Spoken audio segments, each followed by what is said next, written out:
Hello दोस्तों, नमस्कार। स्वागत है आपका देवभूमि एजुकेशन उत्तराखंड में। आज की इस वीडियो में हम उत्तराखंड करंट अफेयर और नेशनल करंट अफेयर को डिस्कस करेंगे। उत्तराखंड करंट अफेयर में उत्तराखंड में देवभूमि खेल रत्न पुरस्कारों को और नेशनल करंट अफेयर के अंतर्गत पद्मश्री अवार्ड को डिस्कस करेंगे। जो हाल ही में पद्मश्री अवार्ड भारत सरकार द्वारा दिए गए, इस चीज़ को यहाँ पर डिस्कस करेंगे। सबसे पहले न्यूज़ है उत्तराखंड में यूसीसी लागू। तो यहाँ पे उत्तराखंड में 27 जनवरी 2025 से यूसीसी लागू हो गया है और इसके साथ उत्तराखंड यूसीसी लागू करने वाला देश का पहला राज्य बन गया है। तो यहाँ पे आप कुछ यूसीसी के बारे में फैक्ट देख सकते हैं। यूसीसी के लिए उत्तराखंड में सबसे पहले 27 मई 2022 को विशेषज्ञ समिति का गठन किया गया था, जिसके अध्यक्ष थे Ranjana Prakash Desai, retired supreme court की जज हैं ये। और इसमें 5 सदस्यीय समिति बनाई गई थी 27 मई 2022 को।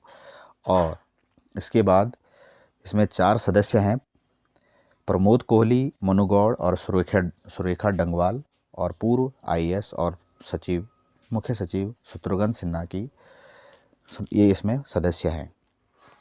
27 मई 2022 को विशेषज्ञ समिति जो बनाई गई थी, इसके द्वारा लगभग 2 साल बाद 2 फरवरी 2024 को अपनी रिपोर्ट प्रस्तुत की गई और ये रिपोर्ट विधानसभा में 7 फरवरी 2024 को पेश की गई। इसके बाद 8 मार्च 2024 को यूसीसी विधेयक को विधानसभा से मंजूरी मिली। 12 मार्च 2024 को यह अधिनियम राष्ट्रपति के अनुमोदन के लिए भेजा गया और राष्ट्रपति की मंजूरी 12 मार्च 2024 को इसे दी गई। इसके बाद यहाँ पे यूसीसी नियमावली तैयार की गई। नियमावली को मंजूरी के लिए कैबिनेट ने आपात बैठक बुलाई और 20 जनवरी को आपात बैठक बुलाकर नियमावली को कैबिनेट से मंजूरी मिली। तो ये इंपॉर्टेंट क्वेश्चन आगामी एग्जाम के लिए बन सकता है। 20 जनवरी 2025 को यूसीसी नियमावली को कैबिनेट की मंजूरी दी गई और 27 जनवरी को यूसीसी लागू करने वाला उत्तराखंड पहला राज्य बन गया है। और यहाँ पे यूसीसी नियमावली और पोर्टल आज लॉन्च किया जाएगा। और कुछ फैक्ट यहाँ पे हैं। गोवा में भी सभी धर्मों के लिए एक समान नागरिक संहिता यूनिफॉर्म सिविल कोड लागू किया गया था। और 1961 में जब गोवा स्वतंत्र हुआ तो यहाँ पे गोवा में पुर्तगाली नागरिक संहिता जो 1867 में बनाई गई थी, ये लागू है। तो इस प्रकार से सबसे पहले गोवा में यूनिफॉर्म सिविल कोड लागू है और जो नए में यूनिफॉर्म सिविल कोड बना है, ये उत्तराखंड इस पहला राज्य बन गया है। तो ये फैक्ट हमने यूसीसी नियमावली से जाने। अब यूसीसी में क्या प्रावधान रखे गए हैं तो यहाँ पे देख सकते हैं।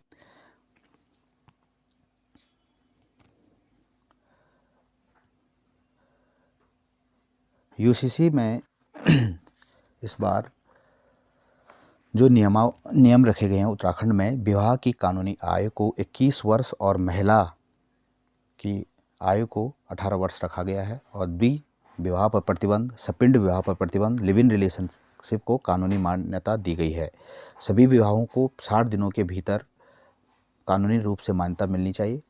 और पंजीकरण इसमें अनिवार्य कर दिया गया। रजिस्ट्रेशन 26 मार्च 2010 से पहले शादियों का रजिस्ट्रेशन जरूरी नहीं। 26 मार्च 2010 के बाद भी जितनी शादियां, इनके लिए यहाँ पर रजिस्ट्रेशन जरूरी कर दिया गया। तो ये कट ऑफ डेट आप याद कर लें, 26 मार्च 2010। उत्तराखंड कंपलसरी मैरिज एक्ट 2010 के तहत ये कट ऑफ डेट रखी गई है। अगर पंजीकरण कोई नहीं कराता है तो इस पर मिनिमम 10,000 का जुर्माना रखा गया है और मैक्सिमम 25,000 का जुर्माना इसमें रखा गया है। पंजीकरण में गलत जानकारी देने के लिए यहाँ पे 3 माह की जेल और 25,000 का जुर्माना इसमें प्रावधान किया गया है। अदालत के आदेश के बिना विवाह को भंग नहीं किया जा सकता है। उल्लंघन करने पर अपराधी को 3 साल की जेल इसमें रखी गई है। तलाक की याचिका दायर होने के 60 दिनों के भीतर डिक्री जारी होगा और यह अधिनियम आदिवासी समुदायों पर लागू नहीं होगा। भारतीय संविधान का भाग 21 में प्रावधान है, स्पेशल प्रोविज़न है स्टेट्स के लिए। भारतीय संविधान का अनुच्छेद 369 से 392 तक स्पेशल प्रोविज़न है स्टेट्स के लिए, जनजातीय समूह के लिए। तो यहाँ पे ये प्रावधान लागू नहीं होगा। तो ये यूसीसी से संबंधित हमने महत्वपूर्ण जानकारी यहाँ पे देखी। अब नेक्स्ट है यहाँ पे ओसामू, यहाँ पे है पद्म विभूषण पुरस्कार। पद्म भूषण और पद्म श्री पुरस्कार किसको दिया गया?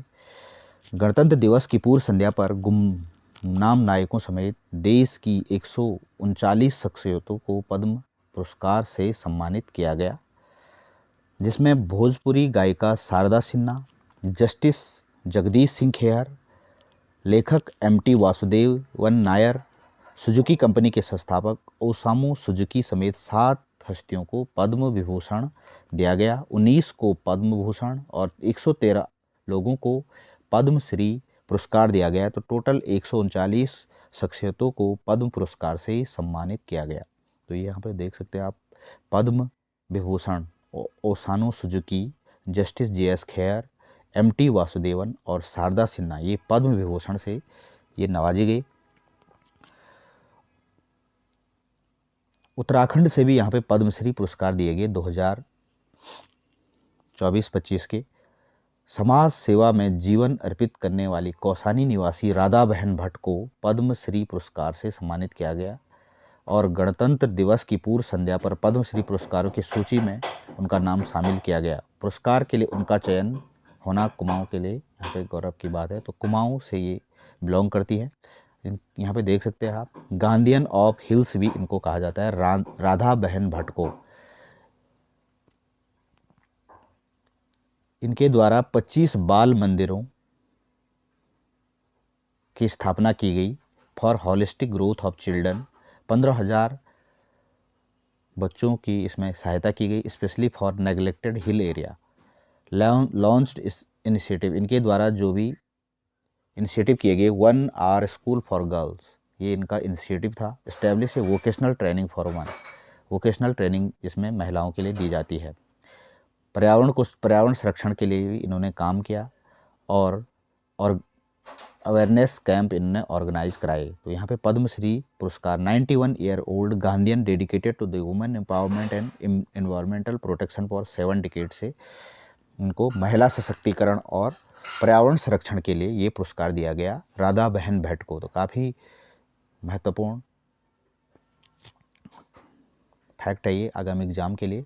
दूसरा, यहाँ पे उत्तराखंड से पद्मश्री पुरस्कार दिया गया ह्यूज एंड कॉलन जेंटर को। ओजी ट्रैवल ब्लॉगर हैं ये, हस्बैंड और वाइफ ड्यू को। Significant contribution to the Indian travel journalism के लिए इनको दिया गया यहाँ पे पद्मश्री पुरस्कार लिटरेचर और एजुकेशन के फील्ड में। इनके द्वारा 30 बुक और 3000 आर्टिकल लिखे गए और दोनों हस्बैंड वाइफ को ये पुरस्कार मिला। तो 2 शख्सियतें यहाँ पे हैं, राधा बहन भट्ट और ह्यूज एंड कॉलन गेंटर को पद्मश्री पुरस्कार उत्तराखंड से दिए गए। नेक्स्ट जो करंट अफेयर की न्यूज़ है उत्तराखंड से, द्वाराहाट के पंकज जोशी गुजरात के मुख्य सचिव बने। विकासखंड द्वाराहाट के ग्राम मुजोली निवासी पंकज जोशी गुजरात के मुख्य सचिव बनाए गए। वर्ष 1989 बैच के वरिष्ठ आईएएस अधिकारी जोशी को गुजरात शासन के निवर्तमान मुख्य सचिव राजकुमार की सेवानिवृत्ति के बाद यह जिम्मेदारी दी गई। ये इम्पोर्टेंट फैक्ट है। जो ये अल्मोड़ा के मुजोली गांव से बिलोंग करते हैं और 1989 में इंडियन एडमिनिस्ट्रेटिव सर्विस में चयनित हुए थे। इसके बाद करीब 2 दशक तक ये गुजरात में भूमि, राजस्व, कार्मिक, सामान्य प्रशासन, शहरी विकास और शिक्षा आदि विभिन्न महत्वपूर्ण पदों पर ये रहे थे। तो यहाँ पे देख सकते हैं आप, पंकज जोशी गुजरात के मुख्य सचिव बने, जो अल्मोड़ा के मुजोली गांव के रहने वाले हैं, द्वाराहाट ग्राम में। नेक्स्ट अपडेट है 38वीं राष्ट्रीय खेल कल से यहाँ पे उत्तराखंड में शुरू हो रहे हैं, जो चलेंगे आपके 28 जनवरी से 14 फरवरी 2025 को। इन स्थानों पर होंगे नेशनल गेम, संकल्प से शिखर तक इसकी हेडिंग है। स्क्वॉश, तीरंदाजी, shooting, pistol, rifle, basketball, gymnastic, netball, wushu, judo, rugby, sevens, lawn ball, athletics, weight lifting, badminton, table tennis, ये खेल यहाँ पे होंगे। तो ये कहाँ पे आयोजित किए जाएंगे? टिहरी, ऋषिकेश टिहरी में, उधम सिंह नगर में, हल्द्वानी में, हरिद्वार में, नई टिहरी में, नैनीताल, अल्मोड़ा, पिथौरागढ़ और चंपावत। तो अलग अलग कौन कौन से गेम कहाँ पे होंगे यहाँ पे दिए गए हैं। काफ़ी इंपॉर्टेंट फैक्ट आगामी एग्ज़ाम के लिए ये बन सकते हैं। 35 खेल स्पर्धाओं में दमखम दिखाएंगे देश भर के खिलाड़ी। नेक्स्ट जो टॉपिक है यहाँ पे उत्तराखंड स्टैटिक जीएस का टॉपिक है, जो आगामी एग्ज़ाम के लिए बहुत ही महत्वपूर्ण है। उत्तराखंड देवभूमि खेल रत्न पुरस्कार, तो इसके बारे में हम पढ़ेंगे। सबसे पहले है यहाँ पे उत्तराखंड खेल रत्न पुरस्कार की शुरुआत 2013-14 में हुई थी और 2015-16 में इसका नाम बदलकर उत्तराखंड देवभूमि खेल रत्न पुरस्कार इसका नाम रखा गया, जिसके तहत यहाँ पे 5 लाख रुपए की धनराशि दी जाती है।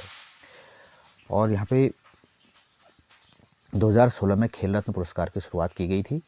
सबसे पहला जो खेल रत्न पुरस्कार दिया गया उत्तराखंड में, देवभूमि खेल रत्न पुरस्कार श्री जसपाल राणा को निशानेबाजी में दिया गया। वित्तीय वर्ष था 2012-13।